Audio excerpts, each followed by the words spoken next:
We live in a world transformed by modern science. We look to science to cure diseases, fill the future with mind-boggling inventions, and keep us from destroying the planet. What are these hopes based on? Does science have some remarkable power? Is there a scientific method that we can count on to produce miracles?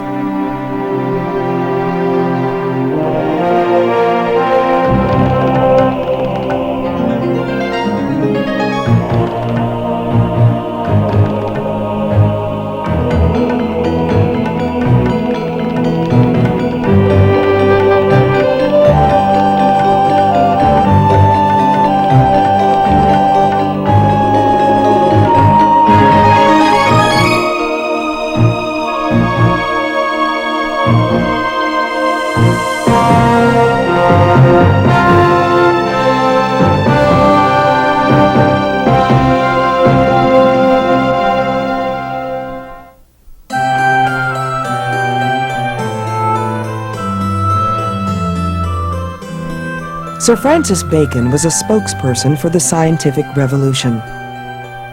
This prominent philosopher of the Renaissance rose to the rank of Lord Chancellor of England before he was convicted of accepting bribes. After a short time in jail, he retired to write and to conduct scientific experiments.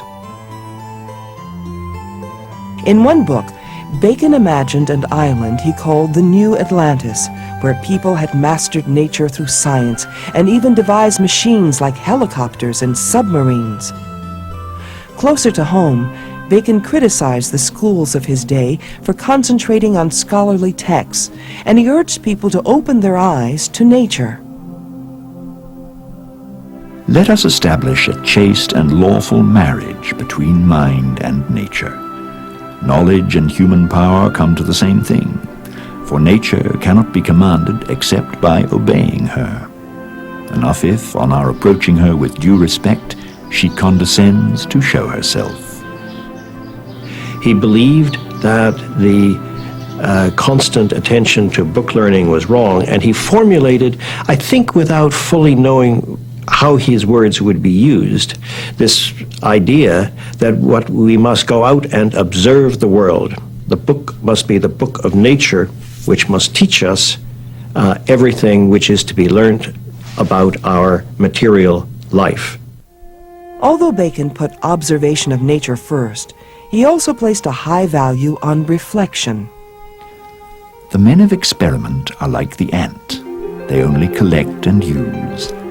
The reasoners resemble spiders who make cobwebs out of their own substance. But the bee takes the middle course. It gathers material from the flowers of the garden and the field, but transforms and digests it by a power of its own. Bacon urged scientists to use a method which he called induction. Make a number of observations, look for general patterns, test those patterns, and finally, grasp the underlying laws of nature. In many ways, induction is a thought process we use every day. Most of the kinds of conclusions that we come to, most of the practices that are embodied in how we behave are inductive practices, are practices that come from making particular observations and some small generalization and then acting on that or trying it out. I think there are, first of all, there's a bunch of questions about what sorts of inferences do scientists make. To which I want to say, well, many of the same kinds of inferences that historians make, legal scholars make, you or I make, the same kinds of inferences I make when I ask myself, well, how come when I cooked that dish tonight, it was so much better than when I cooked it last week? Was it better tomatoes, or I browned the onions more, or what was it? I think a lot of the inferential processes are quite common. A critical step in scientific induction is conducting experiments to confirm connections between events. What we're doing is setting a trap as best we can to trap nature and get one of her secrets.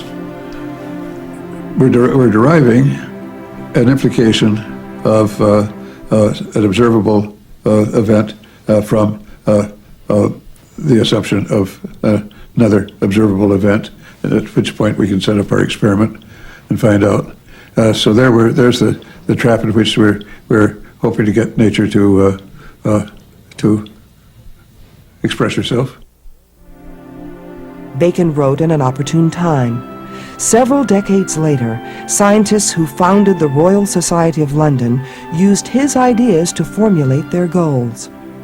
Bacon's experimental approaches of his own were not remarkably wonderful or remarkably successful, but he did sort of lay down these principles, and the Royal Society adopted the Baconian creed, and it was officially there in the Royal Society's history from the beginning. And so because of this start, this sort of Baconian advertisement, the Royal Society's acceptance of this idea, inductivism had enormous cachet, I think, through the 18th and 19th centuries, especially in Britain. And that was further reinforced by the apparent great successes of people like Boyle and Hooke and Newton and so forth. It looked as though this was the way to go. From a modern perspective, though, it is highly debatable whether the scientists of the Royal Society practiced induction as uniformly as they believed. How much common ground was there really between Robert Boyle's discovery of how pressure affects the volume of gases and Isaac Newton's theory of universal gravity? You see a difference between the kind of mathematical science that Newton is doing and that Descartes was doing before him, and the sort of nitty-gritty experimental detail that's typified by somebody like Boyle. Boyle builds a pump and collects lots and lots of observations on the spring of the air. Newton works out the mathematical problem of how two bodies would interact if there were an inverse square law of attraction between them.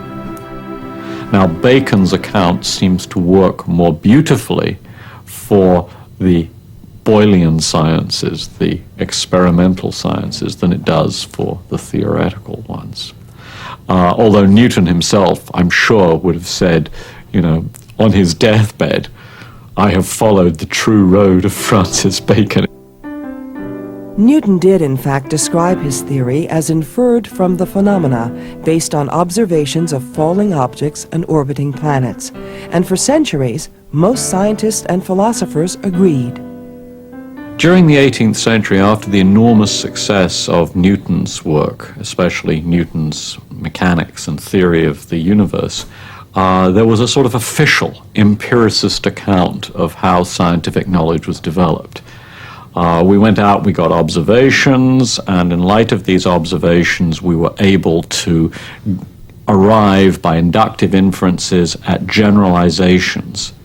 And we could gradually systematize these, and if we proceeded carefully and deliberately enough, we would arrive at a body of well-grounded knowledge.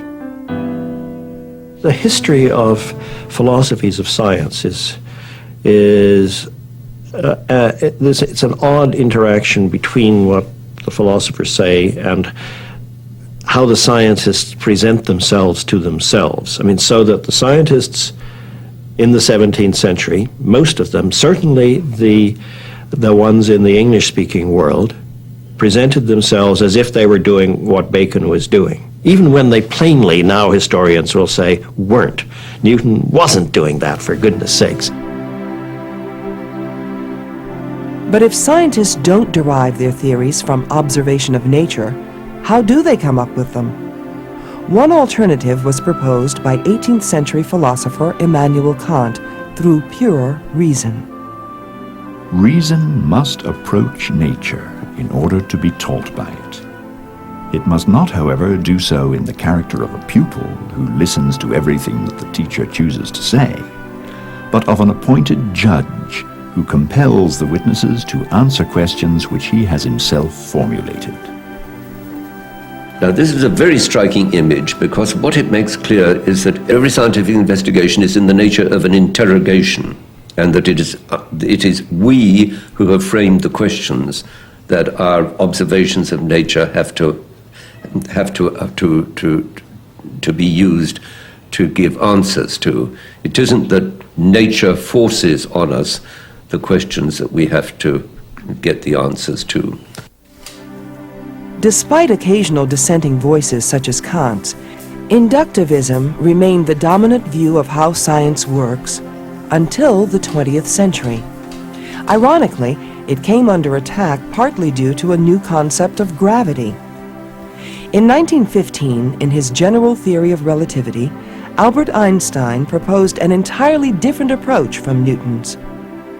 Newton would say that the sun sends off infinitely fast forces to the different planets, and these forces force the planets to go in an orbit around the sun, whereas the space itself for Newton is completely flat and has no effect on it whatsoever.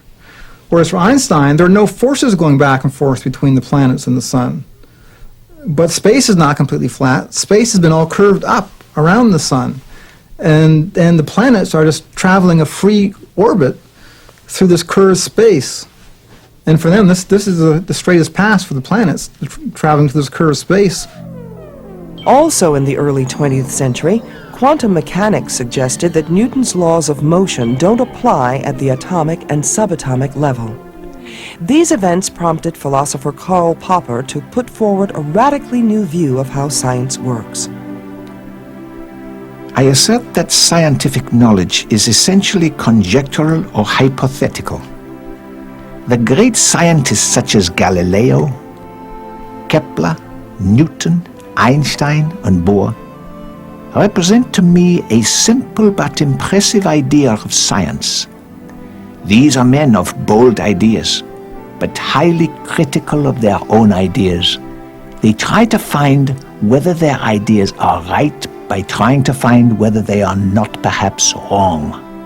They work with bold conjectures and severe attempts at refuting their own conjectures. Inductivism agrees with the empiricist view that all knowledge must come from experience. Popper's position, by contrast, parallels the rationalist view that our deepest insights come from pure reason, not experience. Popper really did kind of crystallize, just as Bacon crystallized. Popper really did crystallize another conception of science as being essentially theoretical. There had been many again immediate reasons for this. I mean, Popper was personally, but the world was collectively, bowled over by the way in which Einstein had transformed our conceptions of space and time, and perhaps even more dramatically, the way in which the quantum mechanics had transformed our conceptions of underlying causality. And Popper grew up his youth was formed in a world where Einstein and Planck and then Heisenberg and Bohr were household names. And these were people who did their work, he thought, in the head. It was the theory which transformed. Where do new ideas and theories come from? My view may be expressed by saying that every discovery contains an irrational element or a creative intuition. In a similar way, Einstein speaks of the search for those highly universal laws from which a picture of the world can be obtained by pure deduction. There is no logical path, he says, leading to these laws. They can only be reached by intuition based upon something like an intellectual love of the objects of experience. In an inductivist view of science, tests are supposed to confirm theories. Popper maintained instead that the role of tests is to refute or falsify theories. The rationality of science lies not in its habit of appealing to empirical evidence in support of its dogmas, but solely in the critical approach. Science has nothing to do with a quest for certainty or probability or reliability. We are not interested in establishing scientific theories as secure or certain or probable. Conscious of our fallibility, we are interested only in criticizing them and testing them in the hope of finding out where we are mistaken, of learning from our mistakes, and if we are lucky, of proceeding to better theories. So science, he says, makes fallible conjectures. The bolder, the better. We like them bold because then they have the promise of giving us a lot of information about the world. But of course, the bolder they are, the less likely they are to be true. So we aim at bold conjectures, expecting that they will be false. We try very hard, says Popper. This is where it starts to get a bit unrealistic. We all try very hard to falsify our conjectures. But if they prove not to be falsified by our experiences, then we tentatively accept them. What are the criteria for bold guesses as opposed to talking through your hat? The bold guess which is testable is the one which has merit, and a bold guess which you cannot test against anything has no merit. So being falsifiable, being testable, becomes the touchstone of being scientific for Popper. Inductivists sometimes envision science as one vast structure. We build it level by level, setting new knowledge on top of the old. For Popper, perceiving all theories as fallible altered, but did not destroy this vision. Some of our generalizations turn out to be more stubborn and enduring than others. Therefore, we feel more dependable. So we're pinning what seems to be the more conjectural, less probable, less certain, on what we feel to be more certain, and the whole matter is simply afloat that way. Or a better analogy than afloat is Karl Popper's Sir Karl Popper figure that science is a great structure built on a bottomless swamp, on piles that are driven vertically, very long, sturdy piles down into the swamp, bottomless swamp, but driven far down, and many of them. And that's what keeps our science on a pretty even keel. And we keep fixing things up and restoring the balance when it's getting a little, when we find that it needs it. It's the way we get by without absolute certainty. Philosophers have challenged Popper's view of science on various grounds. Most simply, the same question that Popper posed against inductivism can be posed against his emphasis on falsification. Does science really work that way? How many scientists does one know who actually go out deliberately trying to falsify their hypotheses? And then, what's this sort of tentative acceptance stuff? I mean, we rely on science in all kinds of contexts when human lives are at stake. I mean, can our acceptance really be that tentative? Among Popper's critics, one offered a broad new perspective of his own. Thomas Kuhn says of Popper, "He is convinced that growth occurs not primarily by accretion, but by the revolutionary overthrow of an accepted theory and its replacement by a better one. Episodes like these are very rare in the development of science. I suggest that Sir Karl has characterized the entire scientific enterprise in terms that apply only to its occasional revolutionary parts." Thomas Kuhn brought historical perspective to the question of how science works. Through detailed study of various sciences in different eras, Kuhn detected a striking pattern. Brief periods of revolution are set against a background of longer, calmer periods, which Kuhn calls normal science. In a period of normal science, a community of scientists works within what Kuhn calls a paradigm. A paradigm refers to two different things, one of which is the particular achievement of solving a certain set of problems, which then becomes a model of how to try to solve problems in that field in the future. And this paradigm, this established achievement and set of methods, becomes the model for scientific work in that field in the immediate future. For instance, Newton's mechanics and Einstein's theories of relativity served as paradigms in physics during different eras. From antiquity until Copernicus, Aristotle's theory that the Sun and other planets revolve around Earth provided the paradigm for astronomy. Every paradigm has some point in time when it starts to be accepted. The success of a paradigm is, at the start, largely a promise of success discoverable in selected and still incomplete examples. Normal science consists in the actualization of that promise, an actualization achieved by extending knowledge of those facts that the paradigm displays as particularly revealing, by increasing the extent of the match between those facts and the paradigm's predictions, and by furthering the articulation of the paradigm itself. Few people who are not actually practitioners of a mature science realize how much mop-up work of this sort a paradigm leaves to be done, or quite how fascinating such work can prove in the execution. Mopping up operations are what engage most scientists throughout most of their careers. Popper and most inductivists saw scientists as pioneers. Kuhn sees them, in periods of normal science, as ordinary people, puzzle solvers who work strictly within the confines of a paradigm. When they come upon a problem that doesn't fit the paradigm, they set it aside.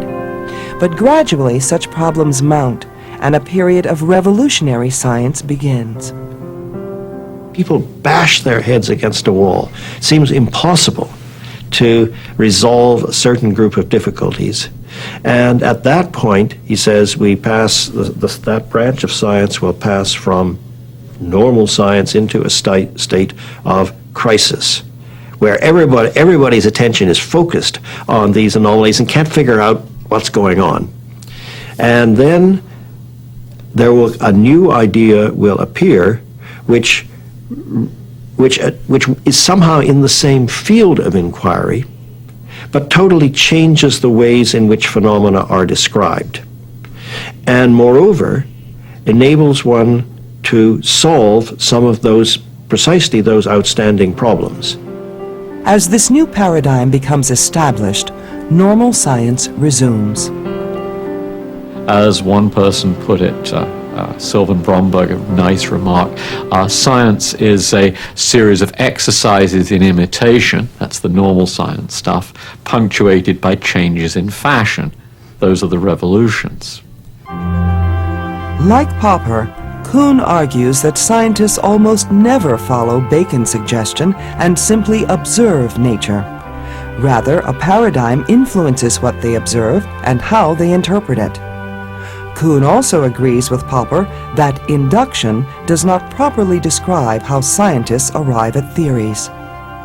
Neither Sir Karl nor I is an inductivist. We do not believe that there are rules for inducing correct theories from facts, or even that theories, correct or incorrect, are induced at all. Instead, we view them as imaginative posits, invented in one piece for application to nature. In perhaps his most controversial departure from inductivism, Kuhn challenged the idea that science progresses cumulatively, with new ideas building upon the old. Kuhn says the relation between the new paradigm and the old paradigm isn't that this one sort of sits neatly on top of that. It's rather that this is a completely different framework. It's got new concepts, new ways of seeing the world, new methods, all kinds of things. And so, in a very suggestive term, he claims the paradigms are incommensurable with one another.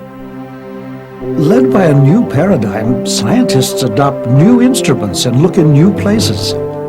Even more important, during revolutions, scientists see new and different things when looking with familiar instruments in different places they have looked before.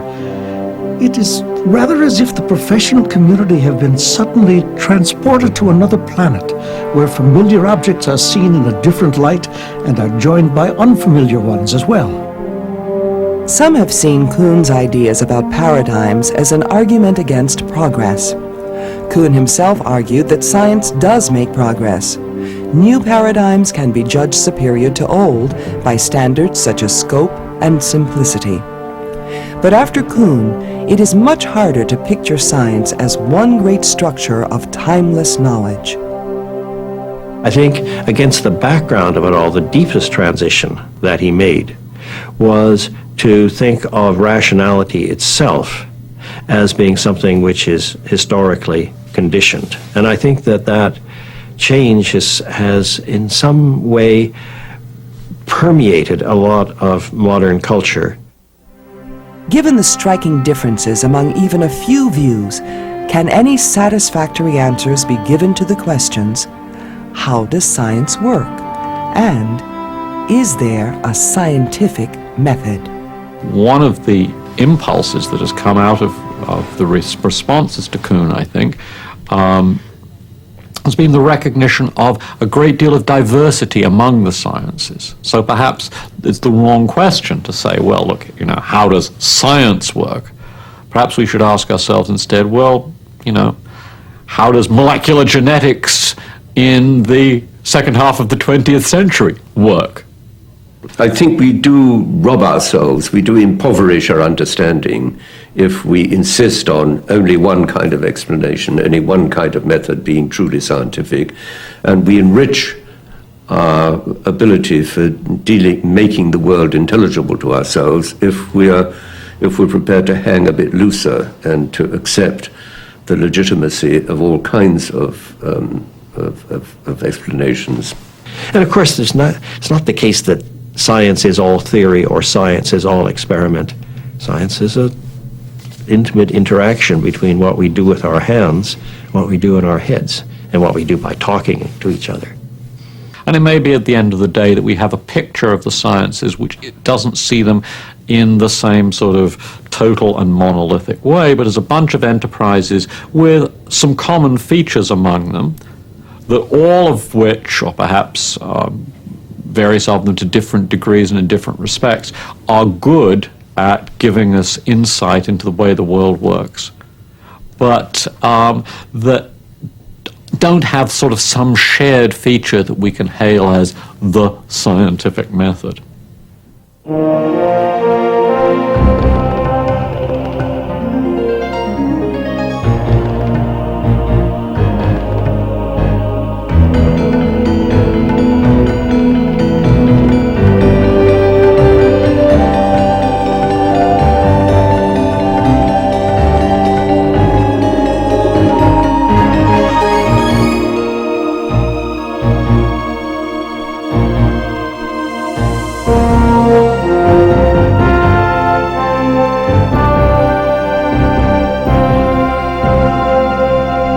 The Examined Life is a 26-part series for college credit.